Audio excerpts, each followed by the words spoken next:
Praise the lord. సకల ఆశీర్వాద స్తోత్ర వచనములకు మించిన ఘనమైన యేసు క్రీస్తు పరిశుద్ధ నామములో మీకు ప్రతి విషయములలో ఘనత కలుగునుగాక. ఈ దినపు యేసయ్య జీవపు మాట 119వ కీర్తన 31వ చరణం. నన్ను సిగ్గుపడనీయకుము. యేసు ప్రభువని నోటితో ఒప్పుకొని దేవుడు మృతులలో నుండి ఆయనను లేపెనని విశ్వసించి రక్షింపబడి ఆత్మీయ యాత్రలో ముందుకు కొనసాగుచున్న జీవముగల దేవుని సైన్యములో చేరిన క్రీస్తు యేసు సైనికులారా, ఆయన పేరు పెట్టబడిన ఆయన జనులను ఆయన ఎన్నటికీ సిగ్గుపడనివ్వడు. నా దేవుని ప్రియ దైవ జనాంగమా, దావీదు అనే నీవు కూడా ప్రభువుని అడుగుచున్నావా నన్ను సిగ్గుపడనీయకుమని? ఇంతవరకు కుటుంబములో, సంఘములో, సమాజములో, బంధువుల మధ్యలో, స్నేహితుల మధ్యలో, ఇరుగు పొరుగు వారి మధ్యలో నీవు చేయుచున్న పనులన్నిటిలో, భక్తిలో, వ్యక్తిగతంగా, ఆత్మీయంగా ఏ పరిస్థితులు సిగ్గుపడేటట్లు చేస్తూ ఉన్నవో, అవమానముతో తలదించుకునేటట్లు చేస్తూ ఉన్నవో, నీ ఓటమి నీకు సిగ్గుగా మారినదా? అనుకున్నది అందుకోలేక, ప్రార్థించింది పొందుకోలేక సిగ్గుతో తలను కప్పుకొని ఉన్నావా? ఏది చేసినా కలిసి రాక, సఫలమవ్వక, పరిస్థితులన్నీ పగపట్టినట్లుగా ప్రతికూలంగా నిలిచి ఉండగా ఏమి చెయ్యాలో దిక్కు తోచక నిరాశతో, అవమానముతో, సిగ్గుతో తల దించుకొని ఉన్నావా?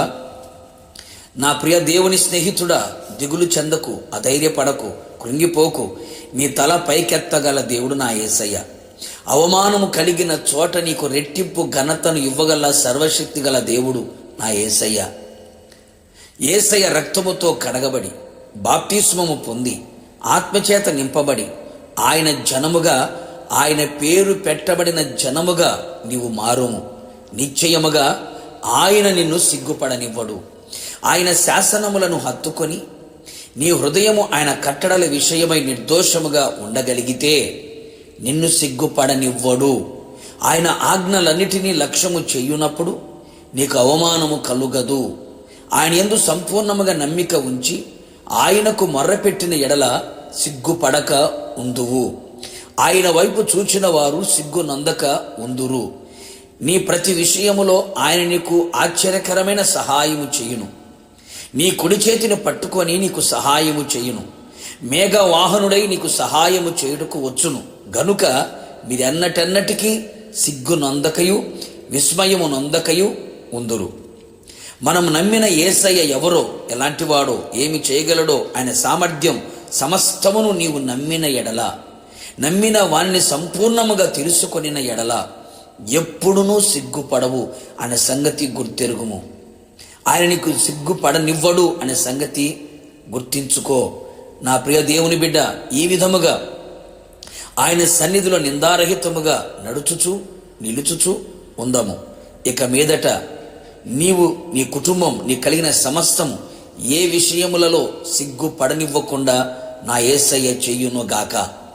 ఇక మీదట సిగ్గుతో తల కప్పుకొనక, భీతి చెందక ఉందువుగాక. ప్రభు ఎదుట ధైర్యముగా నిలిచి ఉండెదవు గాక. ప్రార్థన.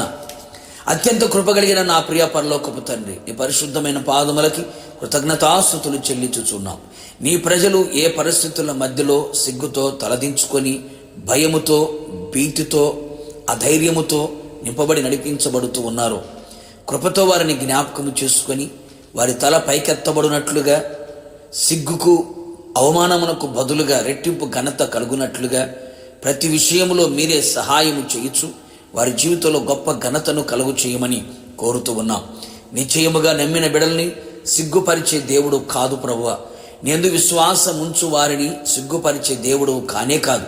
నిశ్చయముగా మీ ప్రజలందరూ సిగ్గుపడకుండా ఉండునట్లుగా మీరే ఘనపరిచి ఘనమైన కార్యాలు చేయమని యేసు నామములో అడిగి పొందుకొని ఉన్నాము తండ్రి, ఆమేన్. నిశ్చయముగా మీరును మీ కుటుంబ సభ్యులందరూ ఇక మీదట సిగ్గుపడక ఉందురుగాక. నా యేసయ్య మిమ్మును ఘనపరచును గాక. God bless you.